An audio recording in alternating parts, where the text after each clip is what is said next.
Hello everyone, welcome to കെംഫോർട്സ്. നമ്മുടെ junior analyst Kerala minerals and metals ലിമിറ്റഡിൻ്റെ syllabus PSC publish ചെയ്തിട്ടുണ്ട്. Actually ഈ എക്സാം വരുന്നത് ഏപ്രിലിൻ്റെയും ജൂണിൻ്റെയും ഇടയിലായിട്ടാണ്. ഇപ്പം നമുക്ക് ഓൾമോസ്റ്റ് ജാനുവരി എൻഡ് ആയിട്ടുണ്ട്. ഇനി നമുക്ക് ഫെബ്രുവരി, മാർച്ച്, ഏപ്രിലിൻ്റെ ഒരു പകുതിക്ക് എക്സാം കൂട്ടുന്നെങ്കിൽ പോലും നിങ്ങൾക്ക് 2 മന്ത്സിനെക്കാളും കൂടുതലുണ്ട്. എന്തായാലും നമുക്കൊരു 3 മന്ത്സ് കിട്ടുമെന്ന് വിചാരിക്കാം. അപ്പം ഈ ഒരു ടൈമിംഗ് ഫ്രെയിമിൻ്റെ ഉള്ളിൽ ഈ ഒരു സിലബസ് കവർ ചെയ്ത് നിങ്ങൾക്ക് പഠിക്കാവുന്നതേ ഉള്ളൂ. എസ്പെഷ്യലി നിങ്ങൾ ടെക്നിക്കൽ അസിസ്റ്റൻറ്റ് കെമിക്കൽ എക്സാമിനേഴ്സ് ലബോറട്ടറിക്ക് പ്രിപ്പയർ ചെയ്തവരാണെങ്കിൽ. കാരണം നമ്മുടെ സെയിം സിലബസ് ആണ് വന്നിട്ടുള്ളത്. ഈ ഒരു സിലബസ് നമുക്കൊരു സ്റ്റാൻഡേർഡ് സിലബസ് ആയിട്ട് എടുക്കാവുന്നതാണ്. BSc കെമിസ്ട്രി ബേസ്ഡ് എക്സാംസിൻ്റെ ഒക്കെ ഇതിലെല്ലാം കവേർഡ് ആണ്. ആക്ച്വലി നിങ്ങൾ ഇനി ചെയ്യേണ്ടത് ക്വസ്റ്റ്യൻസിൽ കൂടുതൽ ഫോക്കസ് ചെയ്യുക എന്നുള്ളതാണ്. അതായത് തിയറി പഠിക്കണ്ടെന്നല്ല, നമ്മൾ പഠിക്കണം, പക്ഷേ നമുക്ക് പുതിയ പുതിയ ക്വസ്റ്റ്യൻസിനെ അപ്രോച്ച് ചെയ്യാൻ പറ്റണം. എന്നാൽ മാത്രമേ നമുക്ക് നല്ലൊരു സ്കോറിലേക്ക് എത്താൻ പറ്റുള്ളൂ. അതേപോലെ തന്നെ റിവിഷനും നിങ്ങൾ കാര്യമായിട്ട് കണ്ടിന്യൂ ചെയ്ത് പോകണം. സോ ഈ ഒരു വീഡിയോയിൽ നമ്മൾ ചെയ്യുന്നത് പ്രീവിയസ് ഇയർ ക്വസ്റ്റ്യൻ ഡിസ്കഷൻ ആണ്. സെയിം എക്സാമിൻ്റെ തന്നെ ക്വസ്റ്റ്യൻ പേപ്പർ ഡിസ്കഷൻ ആണ് നമ്മൾ ചെയ്യാൻ പോകുന്നത്. വേറൊരു കാര്യം, നമ്മൾ പഴയ ക്വസ്റ്റ്യൻ പേപ്പറിൽ ആക്ച്വലി 80 ക്വസ്റ്റ്യൻസ് ആണ് കെമിസ്ട്രിയിൽ നിന്നുള്ളത്. 20 ക്വസ്റ്റ്യൻസ് വേറെ ജനറൽ പോർഷൻസ് ആയിരുന്നു. ഇപ്പം നമുക്ക് എല്ലാ ടെക്നിക്കൽ എക്സാംസിനും ഒരുവിധം കംപ്ലീറ്റ് സബ്ജക്ട് ബേസ്ഡ് ക്വസ്റ്റ്യൻസ് മാത്രമേ വരുന്നുള്ളൂ. സോ നമുക്ക് 100 മാർക്സിനുള്ള ക്വസ്റ്റ്യൻസ് ആണ് നമുക്ക് നിലവിലുള്ള സിലബസ് പ്രകാരം എക്സാമിന് വരുന്നത്. ഇനി നമ്മൾ ക്വസ്റ്റ്യൻസിലേക്ക് കടക്കാം. First question: The emission of an alpha particle and 2 beta particles in succession produces an dash of the starting atom. അതായത് ഒരു സ്റ്റാർട്ടിംഗ് ആറ്റത്തിൻ്റെ അകത്ത് നിന്ന് ഒരു ആൽഫ പാർട്ടിക്കിളും അതേപോലെ തന്നെ 2 ബീറ്റ പാർട്ടിക്കിൾസും എമിറ്റഡ് ആയിട്ടുണ്ട്. അങ്ങനെയാണെങ്കിൽ നമുക്ക് ഈ സ്റ്റാർട്ടിംഗ് ആറ്റം എന്തായി തീരും, അതാണ് നമ്മളോട് ചോദിച്ചിരിക്കുന്നത്. അപ്പോൾ നമുക്ക് ചെയ്ത് നോക്കാം. ലെറ്റ്സ് സേ നമ്മുടെ ആറ്റം XZ A എന്ന് നമുക്ക് തൽക്കാലം റെപ്രസെന്റ് ചെയ്യാം. Z എന്ന് പറയുന്നത് അറ്റോമിക് നമ്പർ ആണ്, അതേപോലെ തന്നെ A എന്ന് പറയുന്നത് മാസ് നമ്പർ ആണ്. റൈറ്റ്. ഇനി നമ്മളോട് പറഞ്ഞിട്ടുള്ളത് ഫസ്റ്റ് കേസിൽ ആൽഫ പാർട്ടിക്കിൾ എമിഷൻ ആണ് നടന്നിട്ടുള്ളത്. ആൽഫ പാർട്ടിക്കിൾ എന്ന് പറഞ്ഞാൽ നമുക്ക് അറിയാവുന്ന കാര്യമാണ്, ഹീലിയം ന്യൂക്ലിയ ആണ്. അതേപോലെ ബീറ്റ പാർട്ടിക്കിൾ എന്ന് പറയുന്നത് നമുക്ക് ഇങ്ങനെ ഒരു സ്പീഷീസിനെയാണ് നമ്മൾ ബീറ്റ പാർട്ടിക്കിൾ എന്ന് പറയുന്നത്. ഇനി നമുക്ക് ആൽഫ പാർട്ടിക്കിൾ എമിറ്റ് ചെയ്തു എന്നാണ് പറയുന്നത്. അതായത് ഒരു ആൽഫ പാർട്ടിക്കിൾ പുറത്തേക്ക് പോയി. സോ ഒരു ഹീലിയം ന്യൂക്ലിയ പുറത്തേക്ക് പോകുന്ന സമയത്ത് എന്ത് സംഭവിക്കും? അറ്റോമിക് നമ്പർ 2 ആണ് ഹീലിയത്തിൻ്റെത്. സോ ഇവിടുത്തെ അറ്റോമിക് നമ്പർ 2 എണ്ണം വെച്ച് കുറയും. നമുക്കപ്പോൾ എന്താ കിട്ടുള്ളൂ? Z-2 ആയിരിക്കും കിട്ടുന്നത്. അതേപോലെ നമ്മുടെ മാസ് നമ്പർ എന്ന് പറയുന്നത് 4 ആണ്. സോ ഹീലിയം ന്യൂക്ലിയ പുറത്തു പോകുന്ന സമയത്ത് മാസ് നമ്പർ 4 കുറയും. സോ നമ്മുടെ മാസ് നമ്പർ എന്ത് വരും? A-4 എന്ന് വരും. ഇനി വേറൊരു കാര്യം പറഞ്ഞിട്ടുണ്ട്, നെക്സ്റ്റ് സ്റ്റെപ്പിൽ 2 ബീറ്റ പാർട്ടിക്കിൾസ് ആണ് എമിറ്റ് ചെയ്ത് പോകുന്നത്. അപ്പോൾ നമുക്കത് ഒറ്റ സ്റ്റെപ്പിൽ തന്നെ കാണിക്കാം. -2 ബീറ്റ പാർട്ടിക്കിൾ, അതാണ് ഇവിടെ കാണിച്ചിരിക്കുന്നത്. ഓക്കെ, ഈ മൈനസ് എന്ന് പറയുന്നത് ഇത് പുറത്തേക്ക് പോകുന്നു എന്ന് കാണിക്കാൻ വേണ്ടിയിട്ടാണ് പറയുന്നത്. സോ ഇവിടെ നമുക്ക് കാണാം ഒരു ചാർജ് ആക്ച്വലി മൈനസ് ആണ് ബീറ്റ പാർട്ടിക്കിളിൻ്റെ കേസിൽ. സോ ഒരു ബീറ്റ പാർട്ടിക്കിൾ പുറത്തു പോവാന്ന് പറയുമ്പം മൈനസ് ഓഫ്, അതായത് ആ എന്താണോ ഇനീഷ്യലി ഉണ്ടായത് ആ സ്പീഷീസിൽ നിന്നും എന്ത് നമ്മൾ മൈനസ് ചെയ്യണം? ഈ ഒരു മൈനസ് ചാർജിനെ മൈനസ് ചെയ്യേണ്ടി വരും. ആൻഡ് മാസ് നമ്പർ ചേഞ്ച് ഒന്നും വരുന്നില്ല. മാസ് നമ്പർ 0 ആണ് ബീറ്റ പാർട്ടിക്കിളിൻ്റെ കേസിൽ. നമ്മളൊരു പാർട്ടിക്കിൾ, ഒരു നെഗറ്റീവ് ചാർജുള്ള പാർട്ടിക്കിളിനെ പുറത്തേക്ക് കളയുമ്പം ഒരു പ്ലസ് ചാർജ് ഗെയിൻ ചെയ്യാണ് ചെയ്യുന്നത്. ഓക്കെ, സോ ബേസിക്കലി എന്താണ് സംഭവിക്കുന്നത്? നമ്മുടെ പാർട്ടിക്കിൾ ഇപ്പം Z ആണെങ്കിൽ ആഫ്റ്റർ ബീറ്റ പാർട്ടിക്കിൾ എമിഷൻ നമുക്ക് എന്താണ് കിട്ടുക? Z+1 ആയിരിക്കും കിട്ടുക. അതായത് ഒരു ചാർജ് കൂടുകയാണ് ചെയ്യുന്നത്. മനസ്സിലായി എന്ന് വിചാരിക്കുന്നു. ഇനി നമുക്കിവിടെ 2 ബീറ്റ പാർട്ടിക്കിളിനെ നമുക്ക് പുറത്തേക്ക് കളയണം. സോ ഈ Z-2ൽ നിന്നും 2 എണ്ണം പുറത്തേക്ക് കളയുമ്പോഴേക്കും എന്തായി? Z-2ന്ന് 2 എണ്ണം പുറത്തേക്ക് കളയുന്നു പറഞ്ഞാൽ 2 പ്ലസ് ചാർജ് ആഡ് ചെയ്യപ്പെടുകയാണ് ചെയ്യുന്നത്. സോ നമുക്ക് തിരിച്ച് Zn കിട്ടും. ആൻഡ് ഇവിടെ 0 ആണ് മാസ് നമ്പർ വരുന്നത്. സോ നമുക്ക് മാസ് നമ്പർ സെയിം ആയിട്ട് തന്നെ എഴുതാം. നമ്മുടെ അറ്റോമിക് നമ്പറിൽ പ്രത്യേകിച്ച് ചേഞ്ച് ഒന്നും വന്നിട്ടില്ല. മാസ് നമ്പർ ആണെങ്കിലോ 4 വെച്ച് കുറഞ്ഞു. സോ ഈ 2 സ്പീഷീസ് എന്ന് പറയുന്നത് സെയിം അറ്റോമിക് നമ്പറും അതേപോലെ തന്നെ ഡിഫറെൻറ്റ് മാസ് നമ്പേഴ്സും ഉള്ള സ്പീഷീസ് ആണ് അല്ലേ? അങ്ങനെയുള്ള സ്പീഷീസിനെയാണ് നമ്മൾ എന്ത് പറയുന്നത്? ഐസോടോപ്പ് എന്ന് പറയുന്നത്. നമുക്ക് അറിയുന്ന കാര്യമാണ് ഐസോടോപ്പ്. ഇനി ഐസോബാർ എന്ന് പറഞ്ഞാൽ എന്താ? ഡിഫറെൻറ്റ് അറ്റോമിക് നമ്പറും അറ്റോമിക് നമ്പർ ഡിഫറെൻ്റ് ആയിരിക്കും, ബട്ട് മാസ് നമ്പർ ആണ് സെയിം ആയിട്ട് വരുന്നത്. ഐസോടോൺ എന്ന് പറയുന്നത് സെയിം നമ്പർ ഓഫ് ന്യൂട്രോൺസ് ആണ്. അതേപോലെ ഐസോമർ നമുക്കറിയാം same chemical formula but different structures അല്ലെങ്കിൽ സ്പേഷ്യൽ അറേഞ്ച്മെന്റ്സ് വരുന്ന കോമ്പൗണ്ട്സിനെയാണ് നമ്മൾ ഐസോമർ എന്ന് പറയുന്നത്. അതെന്തായാലും അല്ല. സോ ഓപ്ഷൻ എ ആണ് 21st ക്വസ്റ്റ്യൻ്റെ correct answer. Next question, the order of the C2V point group. C2V point ഗ്രൂപ്പിന്റെ ഓർഡർ ആണ് ചോദിക്കുന്നത്. ഓർഡർ എന്ന് പറഞ്ഞാൽ നമുക്ക് അറിയാവുന്ന കാര്യമാണ്. അതായത് നമ്പർ ഓഫ് സിമെട്രി എലമെന്റ്സ് അല്ലെങ്കിൽ operations, number of symmetry elements present in a point group. ഒരു പോയിന്റ് ഗ്രൂപ്പിന്റെ അകത്ത് പ്രസന്റ് ആയിട്ടുള്ള നമ്പർ ഓഫ് സിമെട്രി എലമെന്റ്സിനെയാണ് നമ്മൾ ഓർഡർ എന്ന് പറയുന്നത്. സോ C2V പോയിന്റ് ഗ്രൂപ്പ് എന്ന് പറയുന്നത് നമുക്ക് വളരെ ഫെമിലിയർ ആയിട്ടുള്ള പോയിന്റ് ഗ്രൂപ്പാണ്. വാട്ടർ മോളിക്യൂളിന്റെ പോയിന്റ് ഗ്രൂപ്പാണ് C2V. ഈ സിമെട്രി എലമെന്റ് എന്ന് പറയുന്നത് നോൺ റിഡക്റ്റന്റ് ആയിരിക്കണം. അതായത് ബേസിക്കലി നമുക്ക് അതിനെ വീണ്ടും സിംപ്ലിഫൈ ചെയ്യാൻ പറ്റില്ല. അങ്ങനെ ഡിഫറെൻറ്റ് ഇൻഡിവിജ്വൽ ആയിട്ടുള്ള ഡിഫറെൻറ്റ് ടൈപ്സ് ഓഫ് സിമെട്രി എലമെന്റ്സിനെയാണ് നമ്മൾ ഓർഡർ കാൽക്കുലേറ്റ് ചെയ്യുന്ന സമയത്ത് കൺസിഡർ ചെയ്യുന്നത്. നമുക്ക് വാട്ടർ മോളിക്യൂളിലേക്ക് വരാം. വാട്ടർ മോളിക്യൂളിന്റെ കേസിൽ ഐഡന്റിറ്റി എലമെന്റ് ഉണ്ട്, ഇ ഉണ്ട്. അതേപോലെ തന്നെ എന്താണ് ആക്സിസ് ഓഫ് സിമെട്രി C2 ആണ്.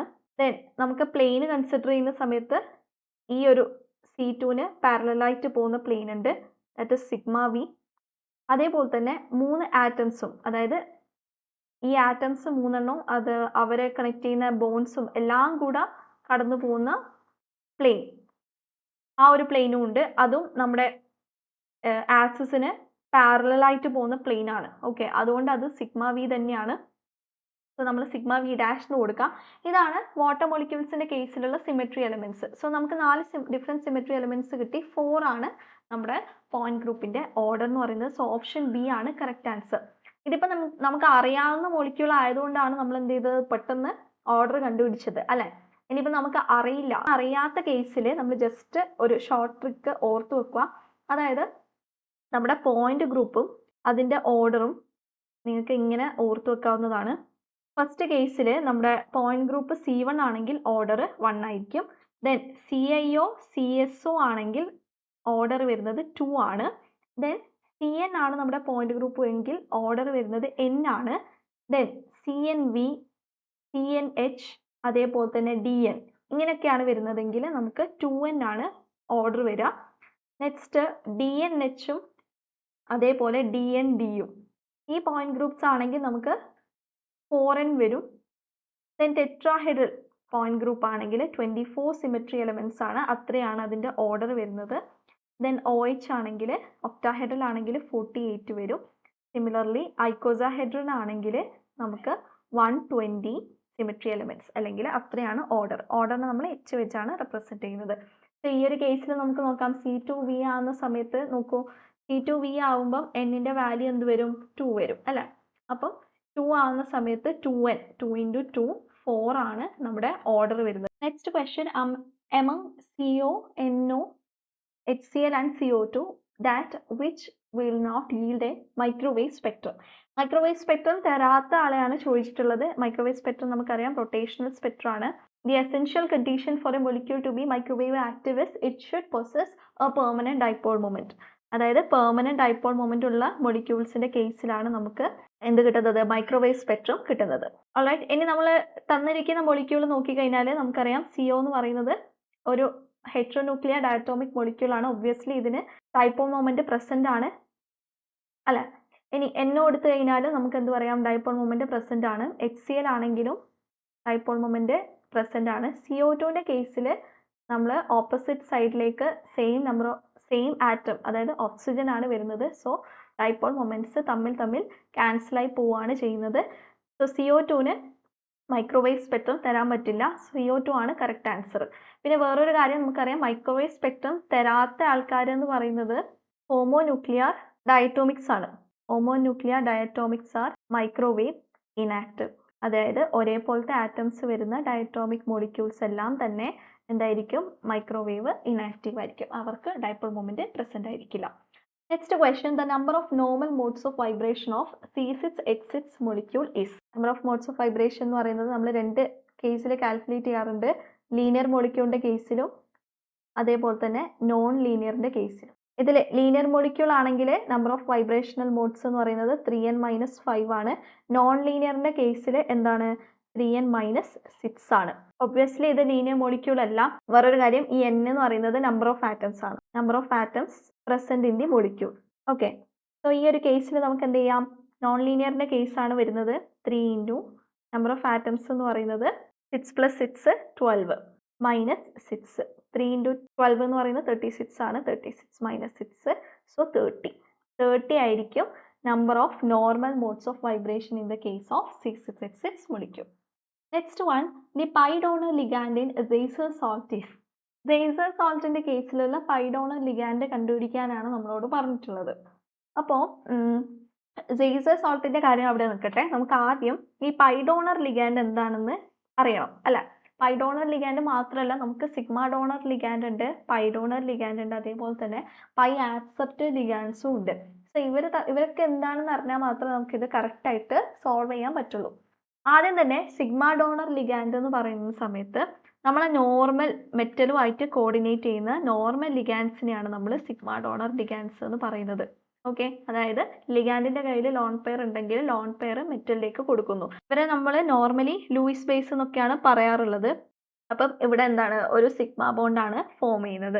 So it forms one sigma bond. അപ്പം നമുക്ക് നമ്മുടെ normal NH3 water, then halogens, OH minus, ഇവരൊക്കെയും തന്നെ സിഗ്മ ഡോണർ ലിഗാൻഡ്സ് ആണ്.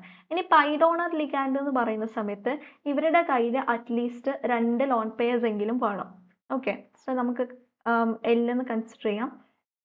അപ്പം നമ്മളൊരു കോർഡിനേഷൻ കോമ്പൗണ്ട് ഫോം ചെയ്യുന്ന സമയത്ത് യൂഷ്വലി എന്താണ് സംഭവിക്കുന്നത്, ലിഗാൻഡ് മെറ്റലിലേക്ക് ഡൊണേറ്റ് ചെയ്യുക തന്നെയാണ് ചെയ്യുന്നത്. അപ്പോൾ ആദ്യം ഇവരെന്ത് ചെയ്യും, ഒരു സിഗ്മ ബോണ്ട് ഫോം ചെയ്യും, പിന്നെ ബാക്കിയുള്ള ഇലക്ട്രോൺ വെച്ചിട്ട് ഒന്നുകൂടെ ഡൊണേറ്റ് ചെയ്തിട്ട് ഒരു പൈ ബോണ്ട് ഫോം ചെയ്യും. അങ്ങനെയുള്ള ലിഗാൻസിനെയാണ് നമ്മൾ പൈ ഡോണർ ലിഗാൻസ് എന്ന് പറയുന്നത്. Example halogens, S2 minus, SCN minus, O2 minus, ethylene, ഇങ്ങനെയുള്ള മോളിക്യൂൾസിനൊക്കെ ഇതുപോലെ ബോണ്ട്സ് ഫോം ചെയ്യാൻ വേണ്ടി പറ്റുന്നതാണ്. സോ ഇവരുടെ ലോൺ പെയർസ് എന്ത് ചെയ്യുന്നു, ലിഗാൻഡിലേക്ക് കൊടുക്കുന്നു, എന്നിട്ട് മെറ്റലിന്റെ ഡി ഓർബിറ്റലുമായിട്ട് ഓവർലാപ്പ് ചെയ്തിട്ട് അവരൊരു ഡബിൾ ബോണ്ടോ ട്രിപ്പിൾ ബോണ്ടോ അങ്ങനെയുള്ള ബോണ്ട്സ് ഫോം ചെയ്യുന്നു. അപ്പം നിങ്ങൾക്ക് ഇവിടെ ഒരു കാര്യം ശ്രദ്ധിച്ചാൽ മനസ്സിലാവും, ആദ്യം ഇവർ എന്തായിട്ടാണ് ആക്ട് ചെയ്യുന്നത്, സിഗ്മ ഡോണർ ആയിട്ടാണ് ആക്ട് ചെയ്യുന്നത്. ആദ്യം സിഗ്മ ഡോണർ ആയിട്ട് ആക്ട് ചെയ്ത് സിഗ്മ ബോണ്ട് ഫോം ചെയ്ത ശേഷമാണ് എന്ത് ചെയ്യുന്നത്, പൈ ഡോണർ ആയിട്ട് ആക്ട് ചെയ്യുന്നത്.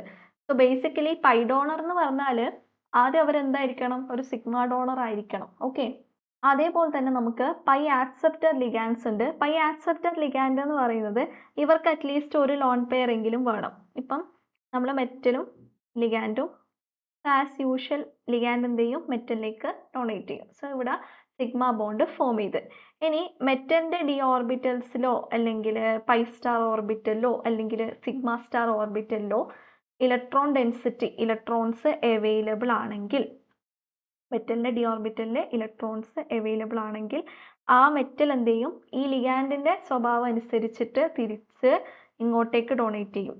ഓക്കെ, സോ ഇവിടെ നമുക്ക് എന്ത് കിട്ടും, ഒരു പൈ ബോണ്ട് ക്യാരക്ടർ വരും.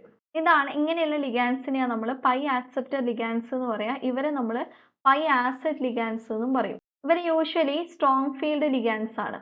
ഓക്കെ, അതേപോലെ നമ്മുടെ pi donor ligands weak field ligands ആണ്. ഇതിനെ നമ്മൾ പൈ ബേസ് ലിഗാൻസ് എന്നും പറയും. നിങ്ങൾ ഇവിടെ ശ്രദ്ധിച്ചാൽ മനസ്സിലാവും, നമ്മൾ അതായത് മെറ്റലിന്റെ കയ്യിലുള്ള ഇലക്ട്രോൺ ഡെൻസിറ്റി തിരിച്ച് ലിഗാൻഡിലേക്ക് പോകുന്നതായിട്ട് പറയുന്നുണ്ട്. അപ്പൊ നമുക്കൊരു എക്സാമ്പിൾ എടുത്ത് നോക്കാം. ഇപ്പം നിങ്ങൾ C ഡബിൾ ബോണ്ട്, ഓക്കെ, നമ്മുടെ കാർബണൈൽ ഗ്രൂപ്പുമായിട്ടുള്ള മെറ്റലിന്റെ ബോണ്ടിങ് ആണ് ഇത്. അപ്പൊ ആദ്യം ഇവരെന്ത് ചെയ്തു, സിഗ്മ ബോണ്ട് ഫോം ചെയ്തു. ഇനി മെറ്റലിന്റെ ഡി ഓർബിറ്റൽസിൽ ഇലക്ട്രോൺ ഡെൻസിറ്റി അവൈലബിൾ ആകുമ്പം ഇവരെന്ത് ചെയ്യും, തിരിച്ച് ബാക്ക് ബോണ്ടിങ് നടത്തും. ഇതിനെയാണ് നമ്മൾ ബാക്ക് ബോണ്ടിങ് എന്ന് പറയുന്നത്.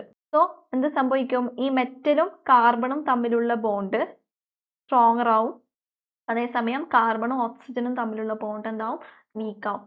ഇത് normally CO, CN minus NO, അതായത് ഇവർക്ക് എന്തുണ്ടാവണം, പൈ ബോൺസോ ട്രിപ്പിൾ ബോൺസോ എന്തെങ്കിലും പൈ സ്റ്റാർ ഓർബിറ്റൽസ് അവൈലബിൾ ആയിരിക്കണം. എന്തെങ്കിലും തരത്തിലൊരു പൈ ബോണ്ട് അവൈലബിൾ ആയിട്ട് പൈ സ്റ്റാർ ഓർബിറ്റൽ അവൈലബിൾ ആയിരിക്കണം. അങ്ങോട്ടേക്കാണ് മെറ്റൽ ഡൊണേറ്റ് ചെയ്യുന്നത്. ക്ലിയർ ആണല്ലോ? നിങ്ങൾക്ക് ഇവിടെ കാണാൻ പറ്റും, നമ്മുടെ സ്പെക്ട്രോകെമിക്കൽ സീരീസിന്റെ ഓർഡറിലാണ് ഇത് അറേഞ്ച് ചെയ്തിട്ടുള്ളത്. സോ സ്ട്രോങ് പൈ ഡോണേഴ്സ് വരുന്നത് ടുവേർഡ്സ് ലെഫ്റ്റ് ആണ്, പിന്നെ അവർ വീക്കായി തുടങ്ങും, ദെൻ വീക്ക് പൈ ആക്സെപ്റ്റർ ആവും, then finally strong pi acceptor ആവും. ഇതാണ് നമ്മുടെ ലിഗാൻസിന്റെ പൊതു സ്വഭാവം. ഓക്കെ, ഇനി നമുക്ക് ക്വസ്റ്റ്യനിലേക്ക് തിരിച്ചു വരാം. The pi donor ligand in Zeise's salt. Zeise's സോൾട്ടിന്റെ കേസിലുള്ള പൈ ഡോണർ ലിഗാൻഡ് ആണ് ചോദിച്ചിരിക്കുന്നത്. സേസർ സോൾട്ട് എന്ന് പറയുന്നത് നമ്മുടെ PtCl3 C2H4 മൈനസ് ആണ്. ആൻഡ് സേസർ സോൾട്ട് ആണ് ഫസ്റ്റ് സിന്തസൈസ്ഡ് ഓർഗാനോമെറ്റാലിക് കോമ്പൗണ്ട്. നമുക്ക് സ്ട്രക്ചറിലേക്ക് വരുമ്പോഴേക്കും പ്ലാറ്റിനം ആണ് സെൻട്രൽ മെറ്റൽ ആറ്റം. ദെൻ നമുക്ക് 3 Cl ഉണ്ട്. അപ്പോൾ അതിങ്ങനെ കാണിക്കാം Cl. അതേപോലെ തന്നെ C2H4 ആയിട്ട് ബോണ്ടഡ് ആണ്. അപ്പോൾ ഇതാണ് സ്ട്രക്ചർ വരുന്നത്.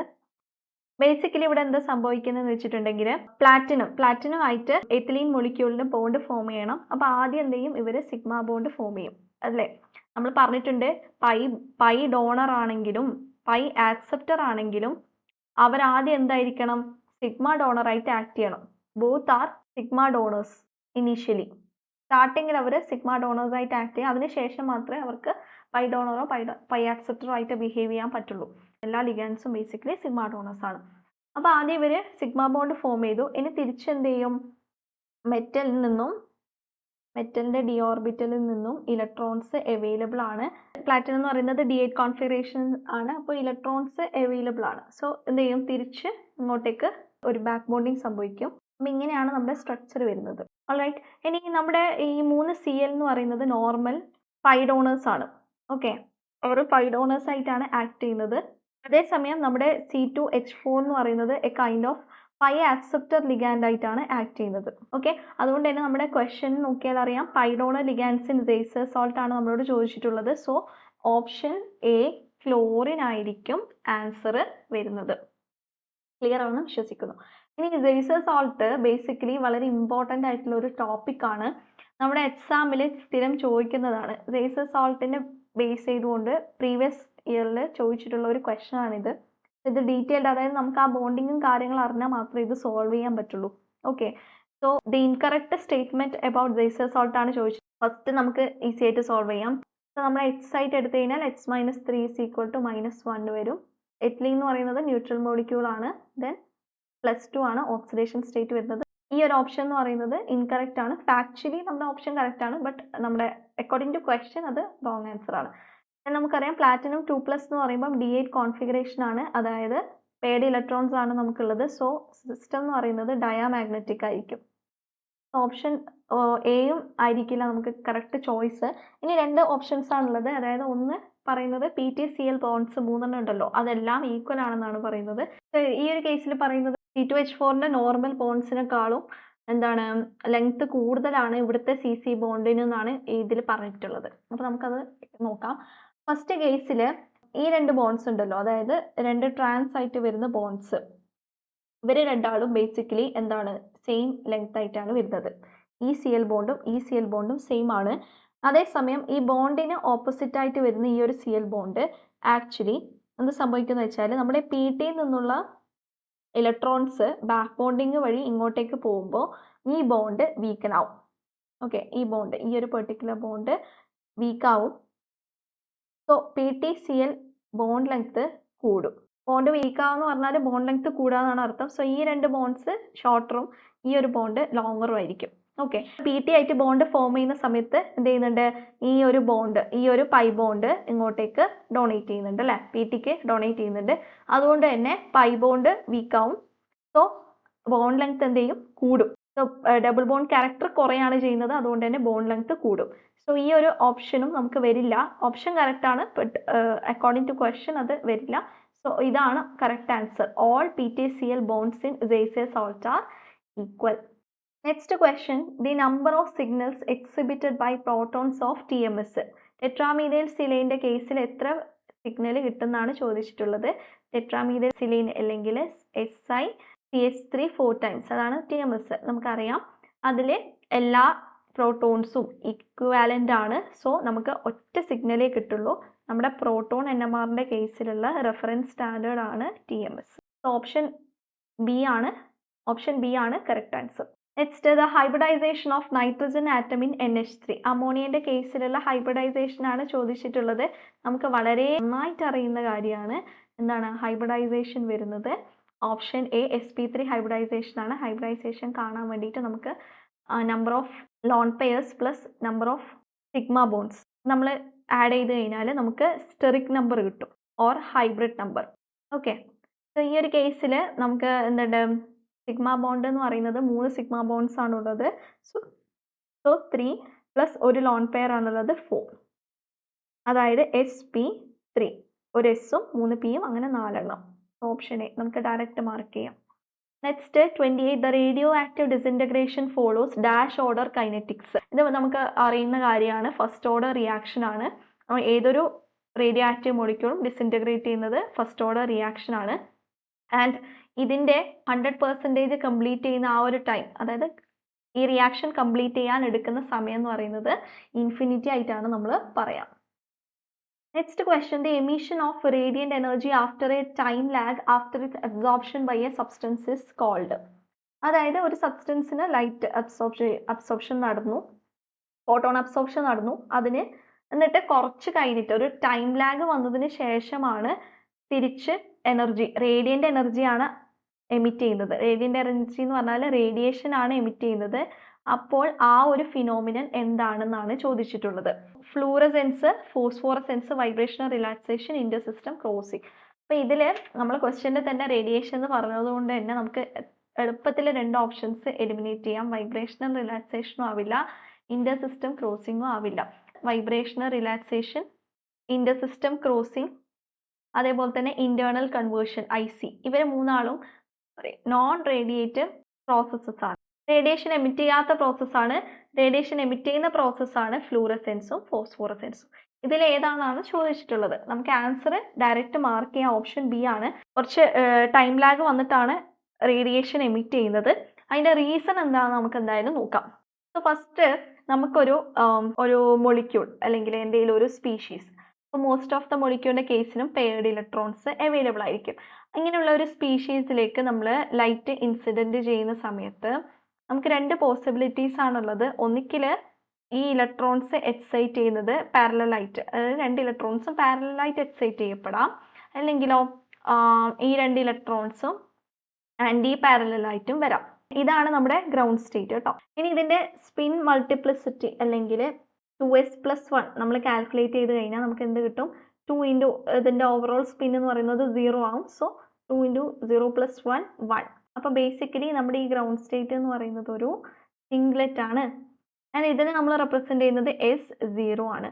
ഓക്കെ, സോ ഇതാണ് നമ്മുടെ ഗ്രൗണ്ട് സ്റ്റേറ്റ് സിംഗ്ലെറ്റ്. ദെൻ ഇത് ഇങ്ങോട്ടേക്ക് പോയി, അതായത് എക്സൈറ്റഡ് സ്റ്റേറ്റിലേക്ക് പോകുമ്പോൾ അവിടുത്തെ സ്പിൻ മൾട്ടിപ്ലിസിറ്റി കാൽക്കുലേറ്റ് ചെയ്യുമ്പോൾ നമുക്ക് എന്താ കിട്ടുക? 2 ഇൻറ്റു 2 സ്പിന്നുകൾ അപ്പ് സ്പിൻ ആണ്, രണ്ടിനും ഒരേ ഡയറക്ഷനിലാണ് സ്പിന്ന് വരുന്നത്. So 2 into half plus half എന്ന് വരും. ടോട്ടൽ സ്പിന്ന് 1 ആയിട്ട് വരും. സോ 3 ആയിരിക്കും അതിൻ്റെ സ്പിൻ മൾട്ടിപ്ലിസിറ്റി. ബേസിക്കലി ഇതൊരു ട്രിപ്ലെറ്റ് സ്റ്റേറ്റ് ആണ്. ട്രിപ്ലെറ്റ് ആണ് നമ്മൾ റെപ്രസെൻറ്റ് ചെയ്യുന്നത് T1. ഇനി ഈ ഒരു കേസ്, അതായത് നമ്മുടെ ഓപ്പോസിറ്റ് സ്പിൻ, ഓപ്പോസിറ്റ് ഡിറക്ഷനിലാണ് സ്പിൻസ് വരുന്നതെങ്കിൽ, ആൻറ്റി പാരലലായിട്ടാണ് വരുന്നതെങ്കിൽ നമുക്ക് പറയാൻ പറ്റും എന്താ, ഇതിൻ്റെത് ഹാഫ് ആണെങ്കിൽ ഇയാളുടേത് -½ ആയിരിക്കും അല്ലേ. അപ്പോൾ ടോട്ടൽ സ്പിൻ എന്ന് പറയുന്നത് 0 വരും. സോ 2s+1 എന്ന് പറയുന്നത് എഗെയിൻ 1 വരും. സോ ഇതും ഒരു സിംഗ്ലെറ്റ് സ്റ്റേറ്റ് ആണ്. പക്ഷെ നമുക്ക് എക്സൈറ്റഡ് ആയിട്ടുള്ള സിംഗ്ലെറ്റ് സ്റ്റേറ്റ് ആണത് S1, ഫസ്റ്റ് എക്സൈറ്റഡ് സിംഗ്ലെറ്റ് സ്റ്റേറ്റ് എന്ന് നമുക്ക് വേണമെങ്കിൽ പറയാം. സോ ഇതാണ് നമ്മുടെ കേസ്. ഇനി ഇതാണ് ഈ നമ്മളിവിടെ വരച്ച് കാണിച്ചിട്ടുള്ളത്. S0 എന്ന് പറയുന്നത് നമ്മുടെ നോർമൽ ഗ്രൗണ്ട് സ്റ്റേറ്റ് ആണ്. ദെൻ അതിൻ്റെ എക്സൈറ്റഡ് സ്റ്റേറ്റ് ആണ് S1. ഇൻ ബിറ്റ്വീൻ നമുക്ക് എന്തുണ്ട്? ട്രിപ്ലെറ്റ് സ്റ്റേറ്റ് ഉണ്ട്. സോ 2 സിംഗ്ലെറ്റ് സ്റ്റേറ്റുകളുടെയും ഇടയിലായിട്ടുള്ള ഒരു എനർജിയാണ് നമ്മുടെ ട്രിപ്ലെറ്റ് സ്റ്റേറ്റിന് വരുന്നത്. ഇനി നമ്മുടെ മോളിക്യൂള് എനർജി അബ്സോർബ് ചെയ്ത് ഒരു ഹയർ എനർജി ലെവലിലേക്ക് പോകുന്നു. അതാണ് നമ്മുടെ കേസ്. സോ ഇവിടെ ട്രാൻസിഷൻ S1 സ്റ്റേറ്റിൽ നിന്നും S0 സ്റ്റേറ്റിലേക്ക് ഡയറക്റ്റ് ആയിട്ടാണ് ട്രാൻസിഷൻ നടക്കുന്നതെങ്കിൽ അത് ഫ്ലൂറസെൻസ് എന്നാണ് പറയുക. അതൊരു റേഡിയേറ്റീവ് ട്രാൻസിഷൻ ആണ്. അതേ നമുക്ക് റേഡിയേറ്റീവ് ട്രാൻസിഷൻ ഡിസ്കസ് ചെയ്യാം. First one S1 to S0 transition. ഇതാണ് നമ്മുടെ this is known as fluorescence. Allowed ആയിട്ടുള്ള ഒരു ട്രാൻസിഷൻ ആണ്. കാരണം നമ്മൾ ട്രാൻസിഷൻ നടക്കുന്ന സമയത്ത് സ്പിൻ മൾട്ടിപ്ലിസിറ്റി സെയിം ആയിരിക്കണം. അങ്ങനെയുള്ള ട്രാൻസിഷൻസ് ആണ് അലൗഡ് ട്രാൻസിഷൻസ് എന്ന് പറയുന്നത്. So basically this transition is allowed and അതിൻ്റെ ടൈം വരുന്നത് 10⁻⁸ സെക്കൻഡ്സ് ആണ്. സോ കമ്പാരിറ്റീവ്ലി അതായത് വളരെ ഫാസ്റ്റായിട്ട് നടക്കുന്ന ഒരു ട്രാൻസിഷൻ ആണ്. സെക്കൻഡ് കേസ് ട്രിപ്ലെറ്റ് സ്റ്റേറ്റിൽ നിന്നും സിംഗ്ലറ്റ് സ്റ്റേറ്റിലേക്കുള്ളതാണെങ്കിൽ, അതായത് നമ്മുടെ T1-ൽ നിന്നും S0യിലേക്കുള്ള ട്രാൻസിഷൻ ആണെങ്കിൽ ആ ഒരു ഫിനോമിനൻ എന്ന് പറയുന്നത് ഫോസ്ഫോറസെൻസ് ആണ്. And this transition is basically forbidden. കാരണം എന്തായിരിക്കും, നമ്മൾ ട്രിപ്ലറ്റിൽ നിന്നും സിംഗ്ലറ്റിലേക്കാണ് കൊണ്ടുപോകുന്നത്. സോ സ്പിൻ മൾട്ടിപ്ലിസിറ്റി ഡിഫറെൻ്റ് ആണ്. അതുകൊണ്ട് തന്നെ ഇവർ കുറച്ച് സ്ലോ ആയിട്ടാണ് നടക്കുക. 10⁻³ സെക്കൻഡ്സ് ആണ് ടൈം വരുന്നത്. ഈ ട്രാൻസിഷൻ നടക്കുന്ന സമയത്ത് സ്പിൻ ഇൻവേർഷൻ നടക്കേണ്ടി വരും. കാരണം എന്താ, ട്രിപ്ലറ്റിലുള്ള T1 ട്രാൻസിഷൻ സ്റ്റേറ്റിൽ ഉള്ള മോളിക്യൂൾസ് ബേസിക്കലി ഇങ്ങനെയാണ് ഇരിക്കുന്നത്. സോ ഇൻവേർഷൻ നടന്നിട്ട് വേണം എന്ത് ചെയ്യാൻ, ഗ്രൗണ്ട് സ്റ്റേറ്റിലേക്ക് തിരിച്ചു വരാൻ. സോ സ്പിൻ ഇൻവേർഷന് വേണ്ടി നടക്കുന്ന ആ ഒരു ടൈമാണ് ബേസിക്കലി ഇവിടെ എക്സ്ട്രാ വരുന്നത്. ഓക്കെ, അപ്പോൾ ഇവിടെ നിങ്ങൾ സ്പിൻ ഇൻവേർഷൻ എന്ന് പറയുന്ന ആ ഒരു കാര്യം ഓർത്ത് വെക്കാം. ഇനി നമുക്ക് നോൺ റേഡിയേറ്റീവ് ട്രാൻസിഷൻസ് നോക്കാം. നോൺ റേഡിയേറ്റീവിൽ ബേസിക്കലി നമുക്ക് രണ്ടെണ്ണമാണ് ഉള്ളത്, കാര്യമായിട്ടുള്ളത്. അതായത് ഒന്ന് ഇന്റേണൽ കൺവേർഷൻ, IC, ഇന്റേണൽ കൺവേർഷൻ്റെ കേസിൽ നമുക്ക് return of molecule from higher excited state to first excited. Okay, അതായത് നമ്മളിപ്പോൾ ഹയർ എക്സൈറ്റഡ് സ്റ്റേറ്റ് എന്ന് പറയുന്ന സമയത്ത് S2, S3 അങ്ങനെ മേലേക്ക് പോവാം. ട്രിപ്ലറ്റ് ആണ് നമ്മൾ കൺസിഡർ ചെയ്യുന്നതെങ്കിൽ T2, T3 അങ്ങനെ മേലേക്ക് പോവാം. അപ്പം ഈ S2-ൽ നിന്നും S1-ലേക്കുള്ള ആ ഒരു കൺവേർഷൻ കണ്ടോ. സോ ഇത് നമ്മൾ ഇങ്ങനെയാണ് കാണിക്കുക. അതായത് നോൺ റേഡിയേറ്റീവ് ആണ്, റേഡിയേഷൻ അല്ല. സോ ഇത് ഹീറ്റിൻ്റെ ഫോമിലായിരിക്കും ഡിസിപ്പേറ്റ് ചെയ്ത് പോകുന്നത് എനർജി. ഇങ്ങനെയുള്ള കൺവേർഷൻ, അതായത് S2 to S1 അല്ലെങ്കിൽ T2 to T1, ഇങ്ങനെയുള്ള ട്രാൻസിഷൻസിനെയാണ് നമ്മൾ എന്ത് പറയുന്നത്, ഇന്റേണൽ കൺവേർഷൻ എന്ന് പറയുന്നത്. സോ ഇവിടെ S2 to S1 വരും, അതേപോലെ T2 to T1, ഇങ്ങനെയുള്ള ട്രാൻസിഷൻസ് ആയിരിക്കും. ഇവര് നോൺ റേഡിയേറ്റീവ് ആണ്. ഇനി നമുക്ക് ഒരെണ്ണം കൂടി ഉണ്ട്, Inter system crossing. So this is transition between different sphinx. ഇവിടെ എന്തൊക്കെ വരും, S1-ൽ നിന്നും T1-ലേക്കുള്ള ട്രാൻസിഷൻ ആവാം, S2-ൽ നിന്നും T2-ലേക്കുള്ള ട്രാൻസിഷൻ ആവാം. സോ ബേസിക്കലി ഇങ്ങനെയുള്ള ട്രാൻസിഷൻസ്, അതായത് ഇവരിങ്ങനെ ഇവിടുന്ന് ക്രോസ് ചെയ്ത് വരുന്നുണ്ട്, ലൈക്ക് നമ്മുടെ സിംഗ്ലറ്റ് സ്റ്റേറ്റിൽ നിന്നും ട്രിപ്ലറ്റ് സ്റ്റേറ്റിലേക്ക് ക്രോസിംഗ് ആണ് നടക്കുന്നത്. സോ അതാണ് ഇന്റർ സിസ്റ്റം ക്രോസിംഗ്. നമ്മുടെ ഓപ്ഷനിൽ നിങ്ങൾക്ക് കാണാം വൈബ്രേഷണൽ റിലാക്സേഷൻ. വൈബ്രേഷണൽ റിലാക്സേഷൻ എന്ന് പറയുന്നത് transition to lower vibrational level within the same electronic state. അതായത് ഇപ്പോൾ S1-ൻ്റെ ഡിഫറെൻറ്റ് വൈബ്രേഷണൽ ലെവൽസ് ആണ് ഈ കാണുന്നത്. S1-ൻ്റെ ഡിഫറെൻറ്റ് വൈബ്രേഷണൽ ലെവൽസ് ആണ് ഈ കാണുന്ന ലെവൽസ്. സോ ഇതിൻ്റെ ഇടയിലുള്ള ട്രാൻസിഷൻസ് ആണ്, വിത്തിൻ ഈ വൈബ്രേഷണൽ ലെവൽസ് അതിൻ്റെ ഇടയിലുള്ള ട്രാൻസിഷൻസ് ആണ് നമ്മുടെ വൈബ്രേഷണൽ റിലാക്സേഷൻ എന്ന് പറയുന്നത്. സോ നമ്മുടെ ആൻസർ ബേസിക്കലി ഫോസ്ഫോറസെൻസ് ആണ്, which is having A time lag and it is radiative in nature. Next question, the ionic character of LiCl, NaCl, KCl, RbCl and CsCl follows the order. നമ്മൾക്ക് തന്നിരിക്കുന്നത് alkali metal chlorides ആണ്, basically അതിൻ്റെ order ആണ് ചോദിക്കുന്നത്. Okay, നമ്മളിപ്പം alkali metal ക്ലോറൈഡ്സിൻ്റെ കേസിൽ നമ്മുടെ size നോക്കുകയാണെങ്കിൽ lithium, sodium, potassium, rubidium, caesium ഇങ്ങനെയാണ് വരുന്നത്. അപ്പം ഇവരുടെ അയോണിക് ക്യാരക്ടർ ആണ് ചോദിച്ചിട്ടുള്ളത്, ആർക്കാണ് കൂടുതൽ അയോണിക് ക്യാരക്ടർ വരുന്നത് എന്നുള്ളത്. നമ്മൾ പഠിച്ചിട്ടുണ്ടാവും ഫെജാൻസ് റൂൾ. ഫെജാൻസ് റൂൾ എന്ന് പറയുന്നത് ബേസിക്കലി ഒരു അയോണിക് ബോണ്ടിൻ്റെ പാർഷ്യൽ കോവലന്റ് ക്യാരക്ടറിനെ എക്സ്പ്ലെയിൻ ചെയ്യുന്ന റൂളാണ് Fajans' rule. So according to Fajans' rule നമ്മുടെ കാറ്റോൺ എത്രമാത്രം ചെറുതാണോ അതേപോലെ ആനിയോൺ എത്രമാത്രം വലുതാണോ, കാറ്റോൺ എത്രമാത്രം ചെറുതായിരിക്കും അതേപോലെ ആനിയോൺ എത്രമാത്രം വലുതാണോ, അതേപോലെ തന്നെ കാറ്റോണിന് എത്രമാത്രം ഹൈ പോസിറ്റീവ് ചാർജ് ഉണ്ട് അതിനനുസരിച്ചിട്ട്, അതേപോലെ ആനിയോണിന് എത്ര ഹൈ നെഗറ്റീവ് ചാർജ് പോസിബിൾ ആണ് അതിനനുസരിച്ചിട്ട് ഇവർക്ക് എന്ത് ചെയ്യും, പോളറൈസിങ് പവർ കൂടും. അപ്പം smaller the cation and larger the anion, polarising power will be increased. So covalent character increases. ഇനി നമ്മുടെ ക്വസ്റ്റ്യനിലേക്ക് വരുമ്പോഴേക്കും നമുക്ക് എല്ലായിടത്തും ക്ലോറിനാണ് ഉള്ളത്, അപ്പം നമ്മൾ അത് കൺസിഡർ ചെയ്യേണ്ട കാര്യമില്ല. ഇനി നമുക്ക് ഈ താഴേക്ക് പോകുന്തോറും എന്ത് സംഭവിക്കുന്നുണ്ട്, സൈസ് കൂടുന്നുണ്ട്. അപ്പോൾ കാറ്റോണിൻ്റെ സൈസ് കൂടുക എന്ന് പറയുമ്പം എന്താണ്, പോളറൈസിങ് പവർ പോളറൈസേഷൻ കുറവായിരിക്കും. അതുകൊണ്ട് തന്നെ കോവലന്റ് ക്യാരക്ടറും കുറയും, അതായത് അയോണിക് ക്യാരക്ടർ കൂടുന്നർത്ഥം. Okay, so according to Fajans' rule ആണ് നമ്മൾ ഇത് സോൾവ് ചെയ്യുന്നത്.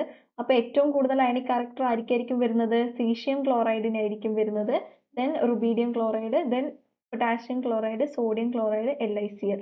സോ ഓപ്ഷൻ ബി ആണ് കറക്റ്റ് ആൻസർ വരുന്നത്. പിന്നെ മറ്റൊരു കാര്യം റൂള് പറയുന്നതെന്ന് വെച്ചിട്ടുണ്ടെങ്കിൽ smaller the size of the cation and larger the size of anion greater the covalent character നമ്മൾ പറഞ്ഞു ഡ്യൂ ടു പോളറൈസേഷൻ. അതേപോലെ greater the charge on the cation greater the covalent character ആയിരിക്കും. For cations of same size and charge, the one with electronic configuration of transition elements will be more polarizing than one with noble gas configuration like alkali and alkaline earth metal.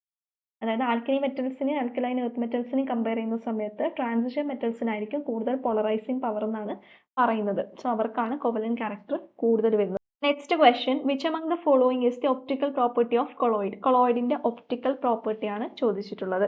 ഒരു dispersion മീഡിയത്തിൽ ഒരു dispersed face ഉണ്ടാവുന്ന ആ ഒരു കേസാണ് നമുക്ക് colloid എന്ന് പറയുന്നത്.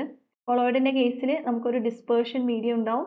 അതിൽ കൊളോയിഡൽ പാർട്ടിക്കിൾസ് എന്തായിരിക്കും, ഡിസ്പേഴ്സ്ഡ് ഫേസ് ആയിട്ട് കിടക്കും. സോ ആദ്യം നമുക്ക് ഇലക്ട്രോഫോറസിസ് ഇലക്ട്രോ ഓസ്മോസിസ് നോക്കാം.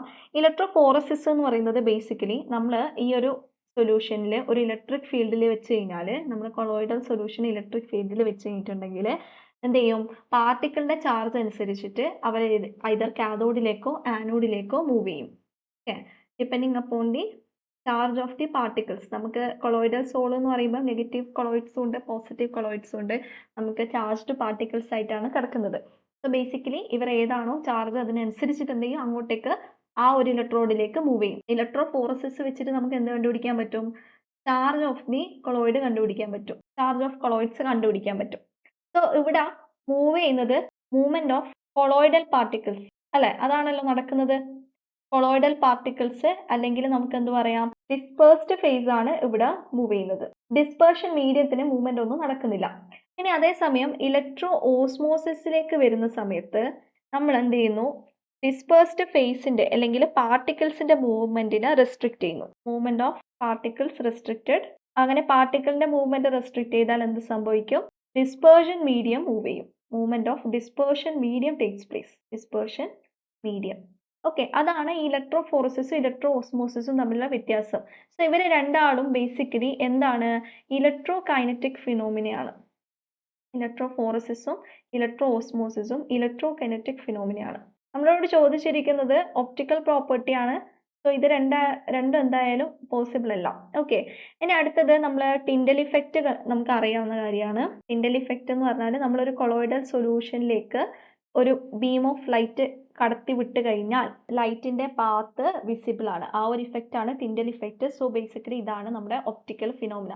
ഇനി ബ്രൗണിയൻ മൂവ്മെന്റ് എന്ന് പറയുന്നത് നമ്മുടെ കൊളോയിഡൽ സൊല്യൂഷന്റെ അകത്തുള്ള ഡിസ്പേർഷൻ മീഡിയവുമായിട്ട് കൊളോയിഡൽ പാർട്ടിക്കിൾസ് കൊളൈഡ് ചെയ്യാം.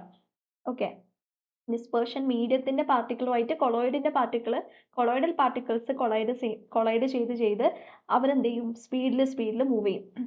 ഡിസ്പേർഷൻ മീഡിയത്തിന്റെ പാർട്ടിക്കിൾസ് ഓൾറെഡി മൂവിങ് ആയിരിക്കും, അതുമായിട്ട് കൊളൈഡ് ചെയ്തിട്ട് കൊളൈഡൽ പാർട്ടിക്കിൾസ് മൂവ് ചെയ്യാൻ തുടങ്ങും. ആ ഒരു ഫിനോമിനനാണ് ബേസിക്കലി ബ്രൗണിയൻ മൂവ്മെന്റ് എന്ന് പറയുന്നത്. സോ ഈ 31ന്റെ ഓപ്ഷൻ വരുന്നത് ഓപ്ഷൻ സി ആണ്.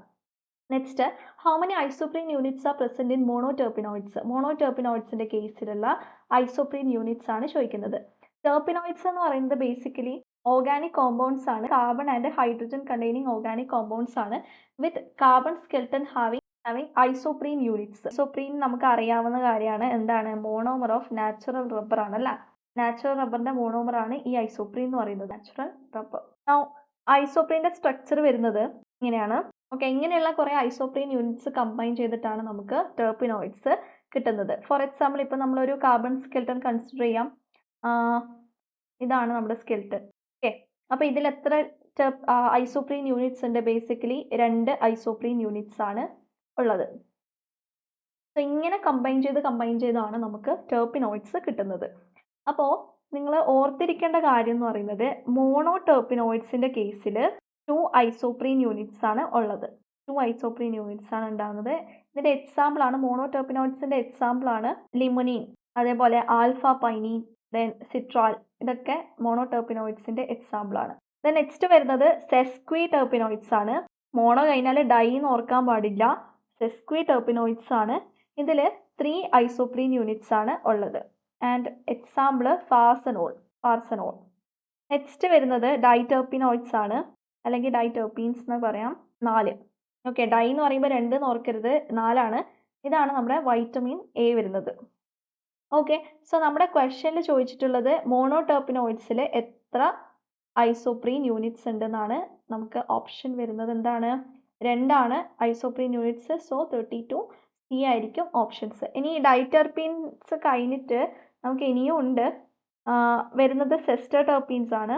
സെസ്റ്റർ ടെർപീൻസിന്റെ കേസിൽ 5 ആണ്. ട്രൈ ടെർപീൻസിന്റെ കേസിൽ 6 ആണ് വരുന്നത്. ദെൻ ടെട്രയുടെ കേസിൽ 8 വരും. ദെൻ പോളി ടെർപീൻസിന്റെ കേസിൽ ഗ്രേറ്റർ ദാൻ 8. ഓക്കെ, ഇത്രയും ഐസോപ്രീൻ യൂണിറ്റ്സ് ആണ്. ആൻഡ് പോളി ടെർപീൻസിന്റെ എക്സാമ്പിൾ ആണ് നമ്മുടെ നാച്ചുറൽ റബ്ബർ. ഓർത്തിരിക്കാം. Next one, the oxidation number of chromium in Cr2O7 2-. Simple question ആണ്. ക്രോമിയത്തിന് നമ്മൾ എക്സ് വെച്ച് റെപ്രസെന്റ് ചെയ്ത് കഴിഞ്ഞാൽ 2x എന്ന് എഴുതാം. മൈനസ് ഓക്സിജൻ 7 എണ്ണം ഉണ്ട്, ഒരെണ്ണത്തിന് 2 വെച്ചിട്ട് 7 എണ്ണത്തിന് 14 മൈനസ് ചാർജ് വരും, which will be equal to -2. So 2x is equal to -2 plus 14, that is 12. Then x is equal to 12/2, that is plus. ഏതാണ് ഓപ്ഷൻ വരുന്നത്? ഓപ്ഷൻ ബി ആണ് വരുന്നത്. ക്വസ്റ്റ്യൻ വരുന്നത് the reagent used in benzoin condensation. The reagent used in benzoin condensation. Benzoin കണ്ടൻസേഷനിൽ use ചെയ്യുന്ന reagent ആണ്. Benzoin condensation എന്ന് പറയുന്നത് ബേസിക്കലി നമ്മൾ ബെൻസാൾഡിഹൈഡിന് ACN അല്ലെങ്കിൽ നമുക്ക് NaCN യൂസ് ചെയ്യാം. ആൻഡ് വാട്ടർ അതേപോലെ എഥനോൾ ട്രീറ്റ് ചെയ്യുന്ന സമയത്ത് നമുക്ക് കിട്ടുന്ന കോമ്പൗണ്ട് ഇങ്ങനെ ഇരിക്കും. C ഡബിൾ ബോണ്ടോ CHOH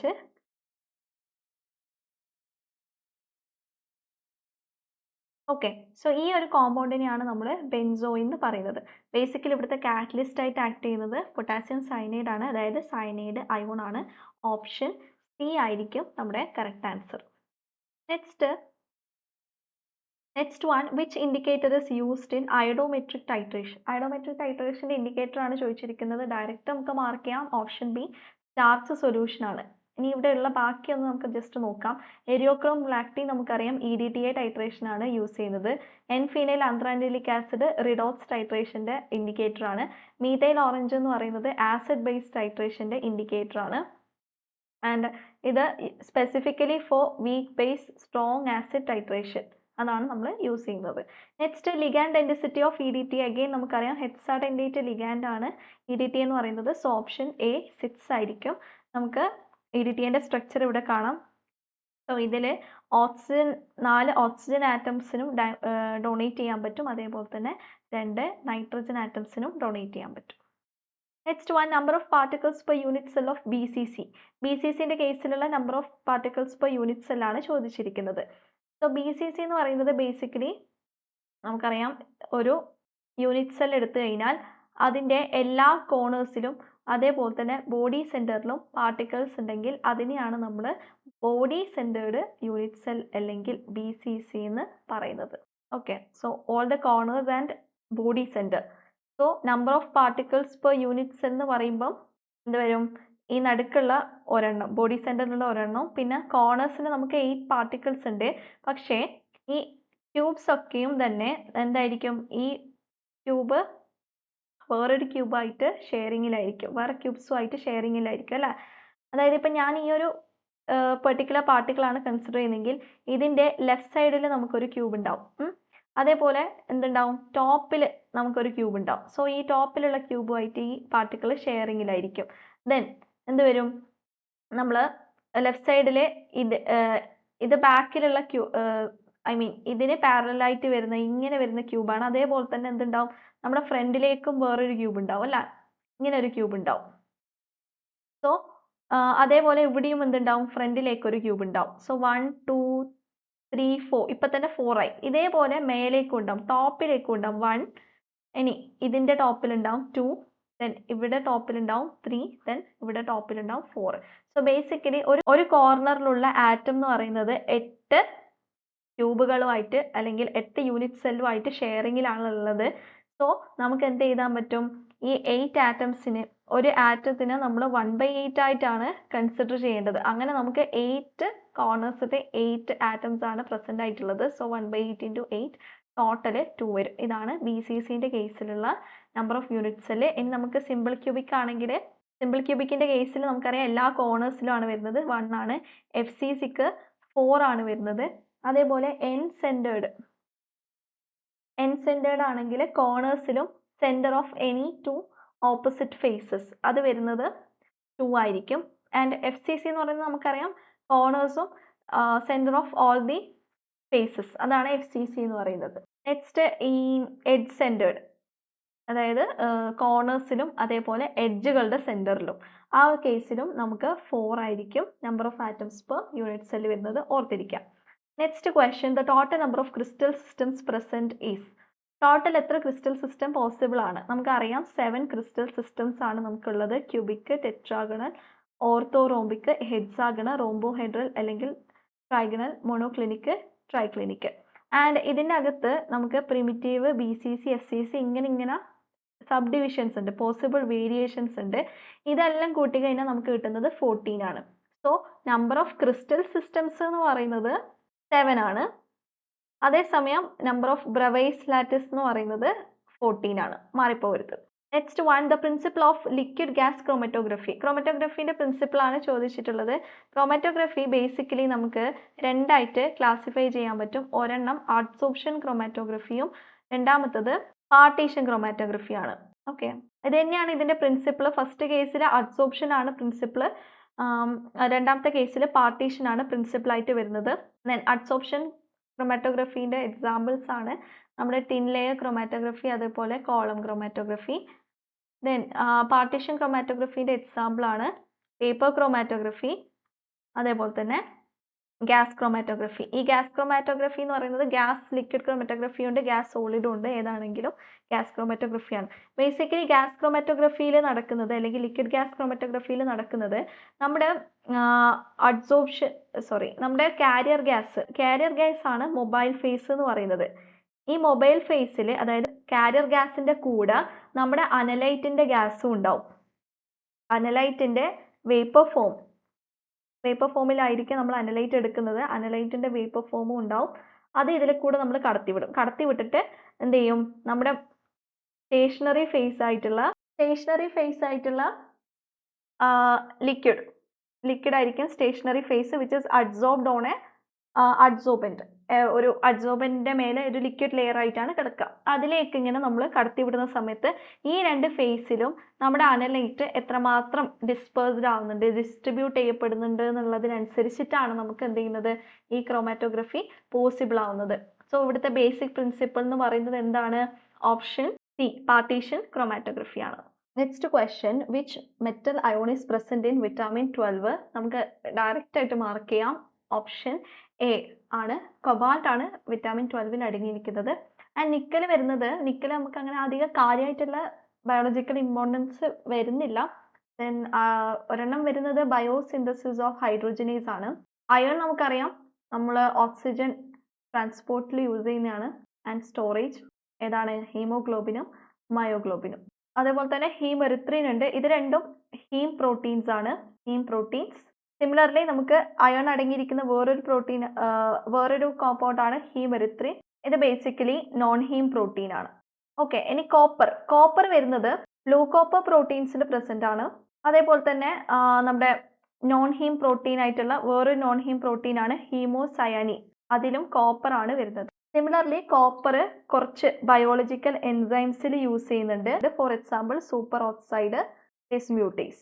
ഓക്കെ, സോ ഇത്രയാണ് നമ്മൾ ഈ വീഡിയോയിൽ കവർ ചെയ്യുന്നത്. ഇതിൻ്റെ ബാക്കി ക്വസ്റ്റ്യൻസ് നമ്മൾ അടുത്ത വീഡിയോയിൽ ഡീറ്റെയിൽ ആയിട്ട് ഡിസ്കസ് ചെയ്യുന്നതായിരിക്കും.